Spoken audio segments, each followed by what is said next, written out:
আমার দেশ ক্ষুধার্ত তালিকায় দৈনিক পিছিয়ে যাচ্ছে, আমার দেশের আর্থিক কাঠামো ধ্বংস হয়ে যাচ্ছে, আমার দেশের জিডিপি ডাউন হয়ে যাচ্ছে, আমার দেশের টাকার ভ্যালু কমে যাচ্ছে, আমার দেশে বেকারত্ব বেড়েই যাচ্ছে। এই বেকারত্বদের সমস্যা সমাধান কেন্দ্রের অপদার্থ সরকার করতে পারছে না, উপরন্তু ক্ষমতার জোরে আইনের মাধ্যম দিয়ে পাওয়ার দিয়ে জোর করে সংবিধান বিরোধী কর্মকাণ্ড করে তারা আজকে চাইছে মসজিদগুলোকে ভেঙে দেবো, মাদ্রাসাগুলোকে ভেঙে দেবো, কবরস্থানগুলোকে মিটিয়ে দেবো, খানকাগুলোকে মিটিয়ে দেবো। আমি একজন ভারতের নাগরিক হিসাবে জানতে চাই, আমার দেশের সংবিধানের বিরুদ্ধে গিয়ে কেউ যদি মসজিদ, মাদ্রাসা, কবরস্থান, খানকাকে মিটাতে চায়, আমরা জীবনের বুকে তাজা খুন দিতে হলো এদের বিরুদ্ধে লড়াইয়ের রাজি আছি না নয়। একদিকে যেমন এই লড়াই আমার দেশের সংবিধানের ইজ্জত রক্ষা করা হবে, অপরদিকে আমাদের ধর্মীয় অধিকার বাঁচাবার জন্য লড়াই করতে হবে। কিন্তু দুঃখের সাথে বলতে হয়, ডক্টর বাবা সাহেব আম্বেদকর থেকে শুরু করে আমার দেশের মহানায়ক যিনারা ভারতের জন্য যে সংবিধান রেখে গেলেন, বা যারা দেশের জন্য জীবনকে আত্মদান, আত্মবলিদান দিলেন, তাদের এই সেই স্বপ্ন যত দিন যাচ্ছে আস্তে আস্তে ভেঙে চৌচির হয়ে যাচ্ছে। কেন আমরা দেখছি কেন্দ্রে 2014 সাল থেকে বিজেপি সরকার আসার পর থেকে একদিন পর একদিন যেন আমরা দেখতে লেগেছি সংবিধান বিরোধী কর্মসূচি, সংবিধানকে মিটিয়ে দিবার একটা যেন ষড়যন্ত্র আমার ভারতবর্ষের বুকে হতে শুরু করেছে। তাই আজকে 2025 সালে আমরা এই উলুবেড়িয়া ফুরফুরা শরীফ আহলে সুন্নাত ওয়াল জামাতের শাখা কমিটির ব্যবস্থাপনায় এই যে 26শে জানুয়ারি প্রজাতন্ত্র দিবস করতে চলেছি, এ থেকে আমাদের সকলকে শপথ নেওয়া দরকার। শুধু বক্তব্য শুনবো চলে যাব তা নয়।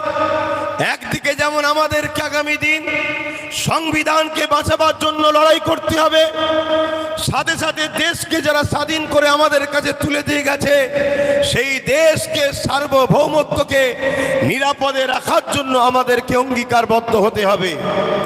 যদি আজ আমরা না জাগি, যদি আজ আমরা না বুঝি, যদি আজ আমরা না উঠে দাঁড়াই, যদি আজ আমরা না রুখে দাঁড়াই, তাহলে আগামী দিন এমন আসবে আবার সেই ব্রিটিশরা যেভাবে আমাদের ভারতীয়দের উপরে অত্যাচার চালিয়েছিল, ইস্ট ইন্ডিয়া কোম্পানির নামে যেভাবে আমার দেশকে দখল করেছিল, আজকের দিনেও দেখুন আদানি আম্বানির নামে আমার দেশকে যেভাবে কন্ট্রোল দখল করতে যাচ্ছে, আগামী দিন ইস্ট ইন্ডিয়া কোম্পানি যেভাবে আমাদের ভারতবাসীর উপরে জুলুম করেছিল, আগামী দিন কিন্তু আমাদের উপরে, আমাদের নিউ প্রজন্মের উপরে এভাবেই কিন্তু অত্যাচার স্টিম রোলার চলতে আসছে।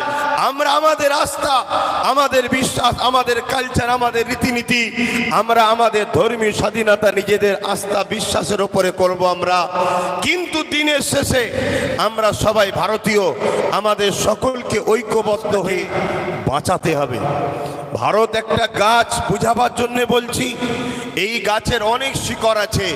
একটা শিকড়ের নাম মুসলিম, একটা শিকড়ের নাম আদিবাসী, একটা শিকড়ের নাম দলিত, একটা শিকড়ের নাম শিখ, পাঞ্জাবি, খ্রিস্টান ইত্যাদি ইত্যাদি। কোন শিকড়কে যদি আঘাত দেওয়া হয়, কাটা হয়, মূলত ভারত নামক গাছটা দুর্বল হচ্ছে। আজ যারা এই দেশকে ব্রিটিশ শাসন করেছিল তারা চলে যেতে পারে, কিন্তু ভারতের মতো একটা হীরের টুকরোর লোভ লালসা তারা কিন্তু এখনো কাটাতে পারেনি। তাই তারা চলে যাবার সময় তাদের কিন্তু উত্তরসূরি, তাদের গোয়েন্দা, তাদের লোক কিন্তু রেখে গেছে।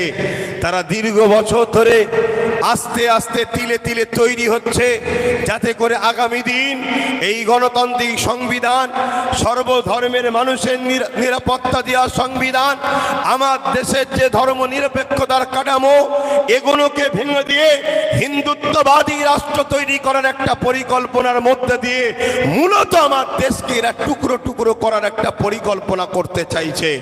এই জায়গায় একজন ভারতীয় হিসাবে, হ্যাঁ আমার ধর্ম ইসলাম, আমার ইসলামও আমাকে আমাকে শিখিয়েছে দেশকে ভালোবাসা। একজন ভারতের নাগরিক হিসাবে আমি দায়িত্ব নিয়ে আপনাদেরকে বলছি, এই জায়গায় কিন্তু আমাদের আর ঘুমোবার সময় নেই, এদিক ওদিক আড্ডা দিয়ে গাফলতি করার সময় নেই। আমাদের উচিত এখন আমাদেরকে সংগঠিত হয়ে নিজের মাতৃভূমি বাঁচাবার জন্য লড়াই, সংবিধানকে বাঁচাবার জন্য লড়াই। কি বলছেন আপনারা, তৈরি হবেন তো নাকি? লড়াইয়ের জন্য প্রস্তুত হবেন তো নাকি? হাত তুলে বলছেন তো প্রস্তুত হবেন তো নাকি?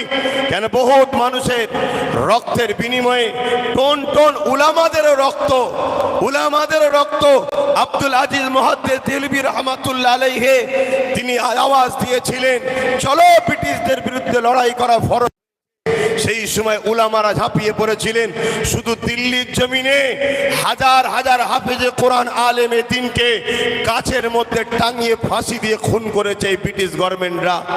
আজকে সেই মাতৃভূমি ধ্বংসের দিকে যাচ্ছে। আমরা দেখছি কেন্দ্রে বিজেপি সরকার আসার পর থেকে একটার পর একটা দেশের নাগরিকের মধ্যে বিভাজন তৈরি করা, সর্বসময় একটা ফিতনা লাগানো, দেশের মধ্যে একটা হইচই তৈরি করা, দেশের ভ্রাতৃত্বকে নষ্ট করা, দেশের সম্প্রীতিকে নষ্ট করা, এই রকম একটা ষড়যন্ত্র তারা করেই চলেছে। যার প্রমাণ আপনারা নিশ্চয়ই জানেন। আমরা দেখতে পাচ্ছি এনআরসির নামে প্রকাশ্য সেখানে বলা হচ্ছে যে একটা বিশেষ ধর্মীয় মানুষের নাম বলে বলছে তাদেরকে নাগরিকত্ব দেওয়া হবে না।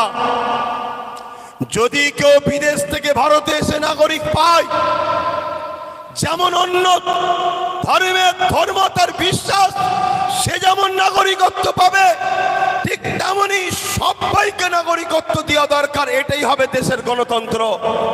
ঠিক তেমনি আমরা দেখলাম কৃষক বন্ধুদের বিরুদ্ধে হঠাৎ করে একটা কালা কানুন তৈরি করলো, যে কানুনে ওই আদানি আম্বানি শিল্পপতিরা আরবপতি থেকে আরো বড়পতি হবে, আর কৃষক ভাইয়েরা তারা আস্তে আস্তে নিজেকে নিজের সম্পদের নিজের ঠিকমতো মূল্য না পাওয়ার জন্য চাষের সম্পদে তারা আত্মহত্যা করতে বাধ্য হবে। ঠিক তেমনি 2024 সালের শেষে, এটা 25 চলছে, হঠাৎ করে একটা ষড়যন্ত্রের বীজ রোপণ করলো কেন্দ্র সরকার। কি? ওয়াকফ সংসদীয় বিলের নামে, ওয়াকফ অ্যাক্ট বিলের নামে 2024 ওয়াকফ অ্যাক্ট বিলের নামে ওয়াকফ সম্পত্তি, মুসলমানদের যে ধর্মীয় একটা অ্যাসেট, ধর্মীয় যে আস্থা, ধর্মীয় যে বিশ্বাস, তার উপরে আঘাত দিয়ে পুরো ওয়াকফ সম্পদকে লুটে দিবার চেষ্টা করলো। আমার কওমের কজন মানুষ আপনারা ওয়াকফকে জানেন জানি না। আমার পূর্বে হয়তো অনেকে বলেছে ওয়াকফ হলো ইসলাম ধর্মের ধর্মীয় ব্যক্তিরা আল্লাহর সন্তুষ্টির জন্য, আল্লাহর সৃষ্টি সেবার জন্য, মসজিদ, মাদ্রাসা, কবরস্থান, ঈদগাহ, খানকা করার জন্য, আল্লাহকে খুশি করার জন্য আল্লাহর রাহে উৎসর্গ করে, দান করে। আর এই দানটা কিভাবে হয়? লেখালেখনির ভাবেও হয়, মৌখিকও হয়। 25-26 জানুয়ারি আজকের দিন পর্যন্ত সুপ্রিম কোর্টের আইন আছে, মুখেও যদি কেউ দান করে ওটাও গ্রান্টেড হবে। কিন্তু আমাদের কেন্দ্রে যে সরকার বসে আছে, সে সরকার দেশের মানুষের, যুব সমাজের বেকারত্ব দূর করতে পারেনি। বলেছিল বছরে বছরে 2 কোটি করে চাকরি দেব, 2 কোটি করে চাকরি দিতে পারেনি। উপরন্তু দেশকে আজকে 76তম প্রজাতন্ত্র দিবস করছি, দেশ ক্ষুধার্তর দিকে, বাংলাদেশ, পাকিস্তান, নেপালের থেকেও আমার দেশ ক্ষুধার্তর দিকে আরো নিচেই নেমে যাচ্ছে। দৈনিক আমার দেশের ছোট্ট ছোট্ট বাচ্চারা ভিটামিনের অভাবে মারা যাচ্ছে।